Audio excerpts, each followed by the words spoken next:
Dr. Oyemola? From the Make university. it very brief, just brief. Or you okay? We'll do the editing, right? Okay, so please. From University of Ibadan. But I'm here on behalf of Institute's Food Projects. And Institute's Food has two partners in Nigeria. One is the University of Ibadan, and the other one in Lagos here, A Group Development Center. A Group. A Group Development Center. So where is that group? Where is that place? A Group is Shasha. Shasha is at Idimo, right? Oh, okay. I'll have to go there. Yeah. So what we do is to innovate, to get innovations on food system improvement in Africa, especially in urban environments. We're focusing on urban because the urban food system is not good enough, inadequate food supply.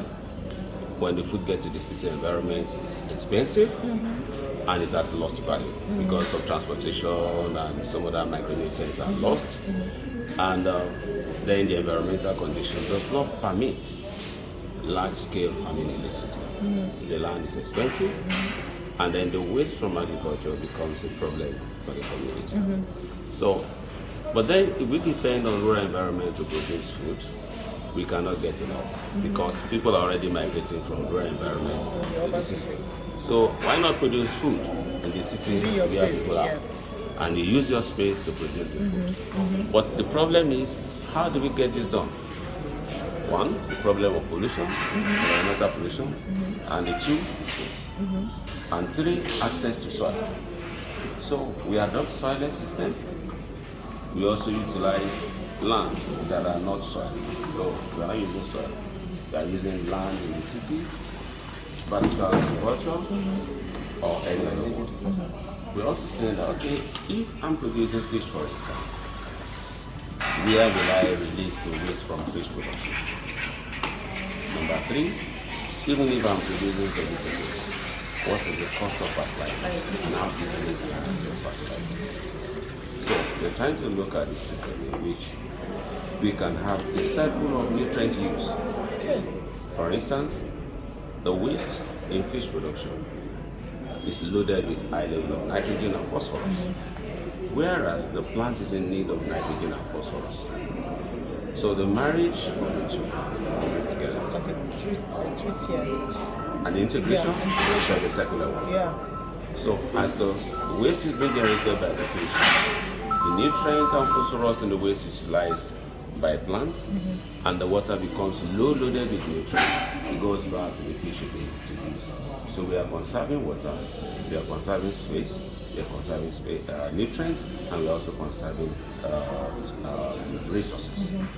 So also, in a way, cleaning the environment. So we have different combinations that we do. For instance, in agro, we have, I think, snail culture added to their own components. In the UI, we had they also have black certified components added to their own. In our home, we have black certified added to our own, and we also practice hydroponic system. So, what are we saying? Even from the waste from the fish production also, because after we have done the recycling, there will still be sludge. So the sludge we are converting to liquid fertilizer to use in the hydroponic system. So we're having a combination of aquaponic, hydroponic, insect production, snail production in a mix within a small area. And it's been interesting the results that we have. So what do we do? I've been getting a lot in all this. We are testing different crops on them, and we see the performance. You can see these are part of the products, the grayness of it.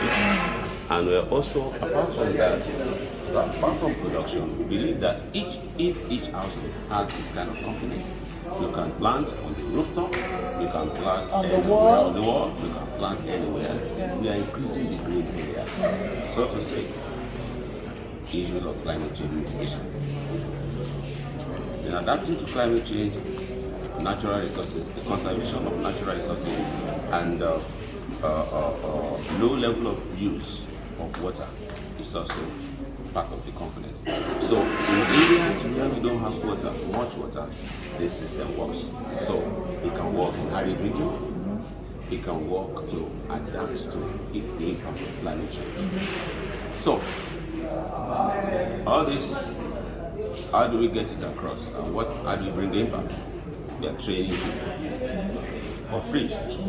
We train them on how to do this, and also onboard them to work with us, and also monitor their progress as they do it in their own area. So we're not only creating the food system in Nigeria, we're creating food sufficiency for ourselves. We're creating jobs. And we are showing people that it's the easiest and we have better way to do agriculture. We have the economic there, where business modeling and all are arranged. We have the technical aspect where we support technically to see how they can do this. And we don't push our innovation on you. We also tell you to innovate on your own to get low cost. Interesting. You know why I'm so excited, sir? Because one of the things that we preach is that everybody should get into agriculture. Oftentimes, when they ask me, how can we have food sufficiency in Nigeria? I say, because everybody has to be, nobody actually has a business not doing agriculture. Everybody should do agriculture, even if it's just at the backyard of your house to sustain your family. You understand? That is the only way that we can have food sufficiency. Because we're also talking about insecurity in Nigeria. The farmers are living, you said they're coming to urban cities, but they are running away from their farms. Somebody was telling me the other day that somebody had not been to his farm for 5 years. How is that possible? I went to a church to talk about agribusiness, and somebody said to me, I have a pineapple farm that since maybe 7 years I have not been to the farm. The guy had abandoned for insecurity.